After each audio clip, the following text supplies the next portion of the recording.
Assalamualaikum warahmatullahi wabarakatuh. Siswa dan siswi kelas 7 yang berbahagia, alhamdulillah pada hari ini kita bisa bertemu kembali dengan saya Pak Suparman dalam materi pembelajaran jarak jauh, yaitu mata pelajaran bahasa Indonesia. Baik siswa dan siswi, kita lanjut saja. Kali ini bab 2, bisa dilihat di LKS-nya halaman 15 dan 16, yaitu tentang cerita fabel atau teks cerita fabel. Baik, kita lanjutkan. Yang pertama yaitu mengidentifikasi informasi dalam cerita fabel. Mengidentifikasi adalah kegiatan mencari dan menemukan informasi dalam cerita fabel.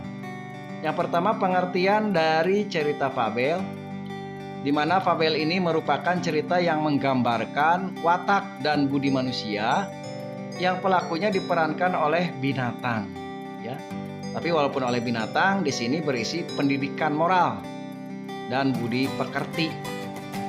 Kemudian fabel ini juga bisa dikatakan sebagai cerita yang menggunakan hewan sebagai tokoh utamanya. Berikutnya, tujuan dari cerita fabel. Tujuannya yang pertama adalah menghibur pendengar atau pembaca dari cerita fabel itu sendiri.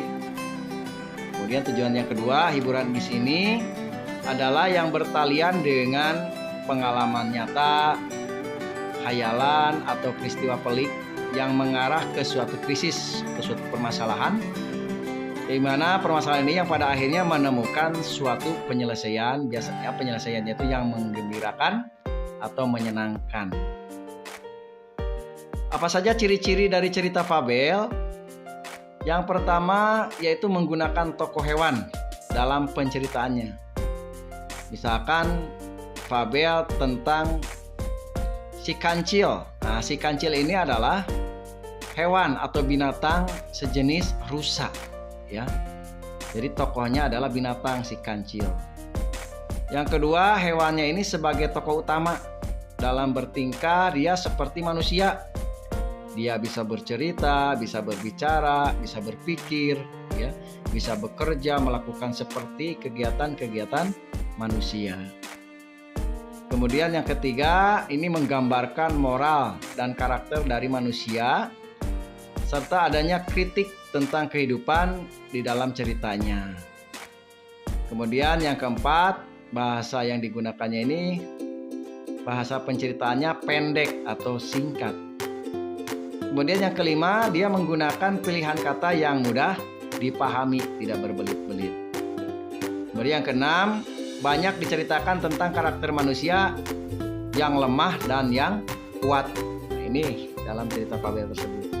Kemudian yang ketujuh, yaitu menggunakan setting alam. Setting alam ini misalkan di hutan, di sungai, di danau, di laut, dan sebagainya.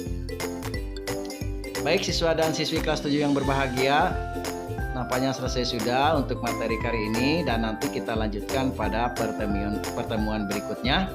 Silakan kalian baca-baca di halaman 16 di LKS-nya untuk menambah wawasan yang lebih dalam. Terima kasih atas perhatiannya, sampai jumpa lagi. Wassalamualaikum warahmatullahi wabarakatuh.